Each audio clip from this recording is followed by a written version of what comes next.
கால தேவைக்காக modern dustbin 2.0 என்ற அமைப்பை உருவாக்க இருக்கோம். இந்த டஸ்ட்பினை நம்ம உருவாக்குறது மூலம் நமக்கு என்ன பயன்னா, நம்ம இதை ஏன்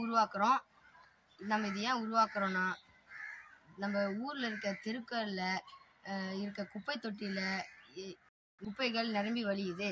இந்த குப்பைகளால் ஏற்படுற கிருமிகளும் நோய் தொற்றும் மக்களை பாதிக்குது.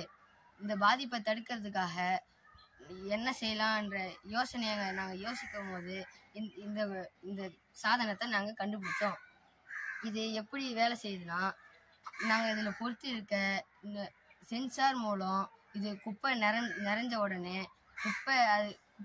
உடனே அதில் இருக்க சென்சார் ஆக்டிவ் ஆகி அந்த தகவலை ஆர்டினோ மூலம் அது சார்ந்த பணியாளர்களுக்கும் அதிகாரிகளுக்கும் கால் மூலமாகவும் SMS மூலமாகவும் குப்பை தொட்டி இருக்கிற இடத்தையும் எந்த குப்பை தொட்டி நிறைஞ்சிருக்கு அந்த குப்பை தொட்டியோட எண் எல்லாத்தையும் தகவலாக அனுப்பும். இந்த